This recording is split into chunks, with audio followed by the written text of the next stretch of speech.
Alright, let's go ahead and get started with the flame. So the flame is going to be, think of it like a propane flame, the kind of a bright blue going up with a nice little hard center of a whitish blue inside of it. You can get started by going to your scene grid. We already have the scene open right here. Remember, this is going to be inside of your particle scene. We want to go down to our particles. Inside the particles we have one called flame. And the flame option, this is just going to be a nice simple circular image for it. And we'll have the flame on here. The particle type, the shader, is going to be additive. So it's going to get, if multiple are on top of each other with a brightness level, it's going to actually look brighter. So it'll have that sense of almost glow to it. Let's go ahead and start by going to our hierarchy and create. We'll go down to particle system. Go ahead and put the particle system inside of here. We'll go ahead and zero it out on the position. So we'll start it off at the base right there, just right there on the floor in the center. Alright, so like with all of them, Unity starts with that random kind of shape for your particle system, but we actually want to go very opposite of that. We want a very concentric shape that just really is confined to a direction in a specific place. So let's go ahead and start with the first one. We're going to make two pieces for this. We're going to start with the overarching one, the main flame, and then we'll put a little glow that goes around it.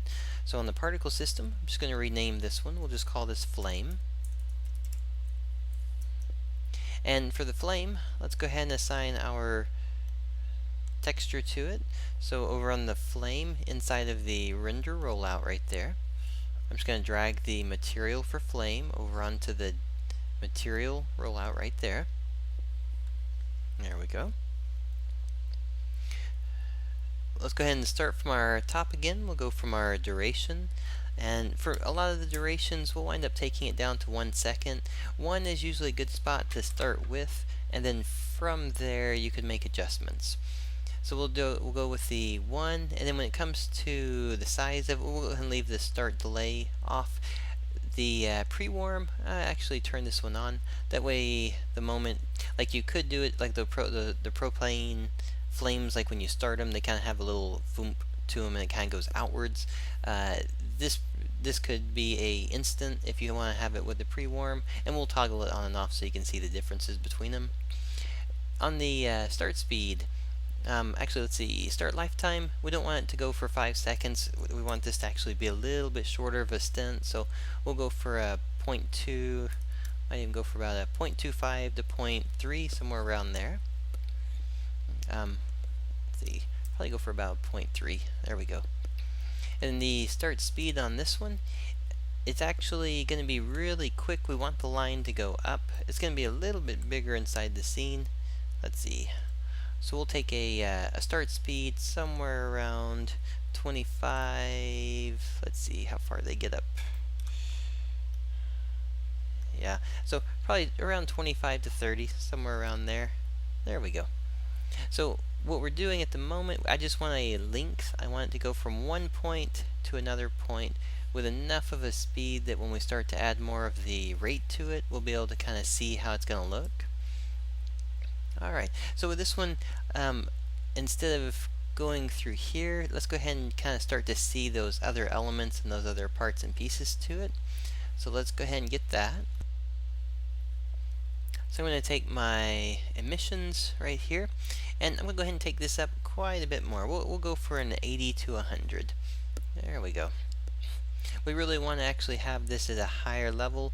Now the shape, if you notice, is going all over the place because it's filling up the current cone shape. But if we turn off the shape, aha! Now if you notice, it only has one direction to go because there's no randomness going on. It's just simply going from that one point to the other point, straight up and down. So by doing that, we kind of create a nice straight line with the shape, and we have enough in the rate. So if I took it back down to a couple, we'd get those circles going up. And we don't want the circles, we want to make sure we actually have what looks like a straight line of particles. Alright, so if we have the particles going up like that, then let's go ahead and kind of get the general size for it so that we're looking at the right size that we have for it. Our start size right now is 1, but we're going to give a little bit of variance here. Let's do for like a 1.2, and actually let's do a random on this one. So the start size will be a constant random. So we'll do a 1.2, and let's put it to like a 1.4. We just want just a little bit. You know how kind of a flame, even if it's going strong, there's still kind of that little wavy motion to it. So this is going to give us that little bit of wavy motion we're looking for on it. Alright, so then our start rotation, we'll keep it at 0, and then the gravity, we don't want any gravity on this. If it was a really soft flame, then you might want it affected by it. The current option for us right now is local, and we'll look at local and world when we move it.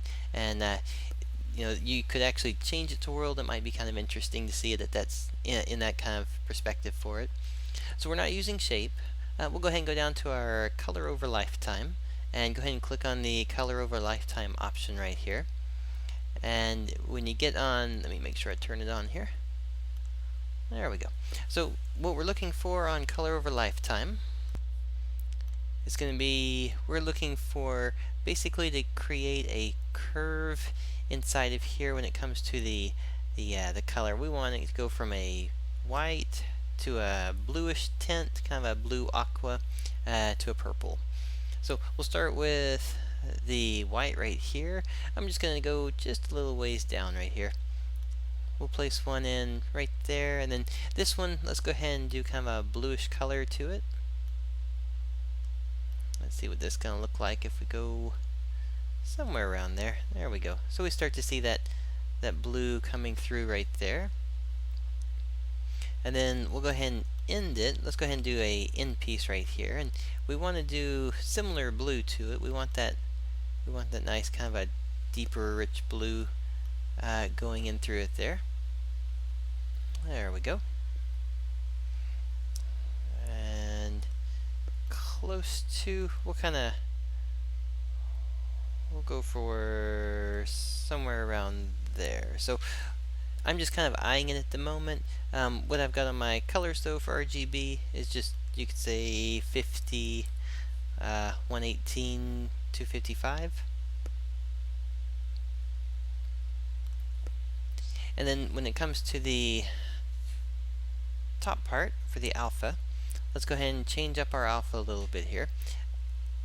What I'd like on the alpha is actually, instead of being white right here, let's go ahead and turn the alpha all the way to black. So it's going to be completely opaque where you can't see through it. I'm going to make a second one right by our color change. And then this one, let's go ahead and increase it just a little ways.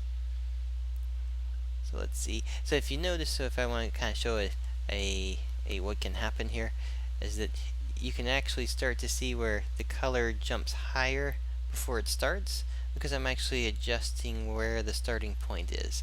So I want it to go right about where it's at, right almost lined up with it. So my current location is about a 10.6 on it. Alright, and then the final one, you actually want to do the same thing. I just want to take this down. So taking it down all the way to a point. So if I do black right here, it's going to reduce this until it actually becomes more of a nice little cone shape point piece right there. Alright. So there's going to be the basic elements to it.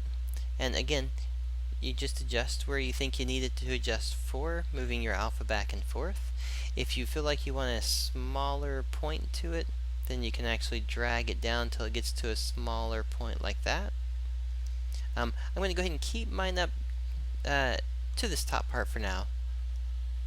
Alright. So that's going to give us the basic color and the basic kind of cone shape angle that's happening right there. Alright, we'll go ahead and close this one out.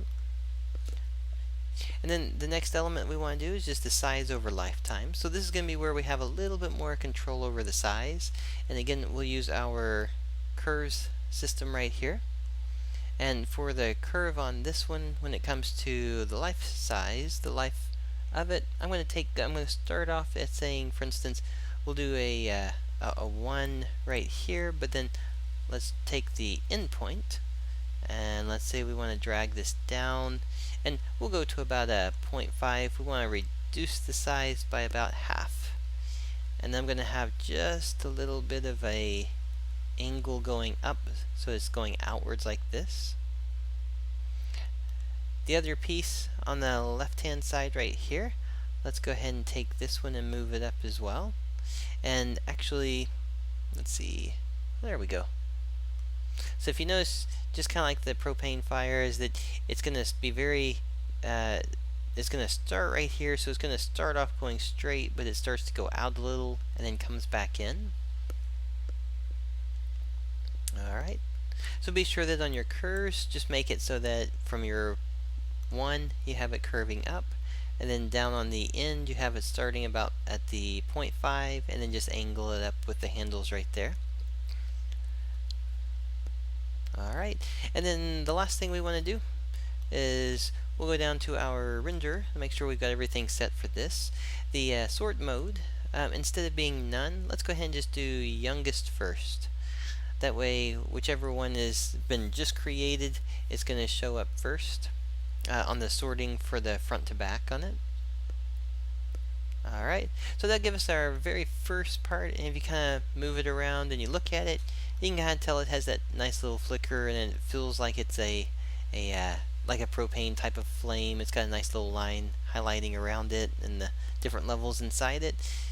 And the next thing we'll do is add one more on top of it, which would be kind of a little bit more of a gaseous type of blue, but it'll still make it feel a little bit more full, so that if we were to use it or put it on the end of a propane or a weapon or an object, it would look like it could actually be used.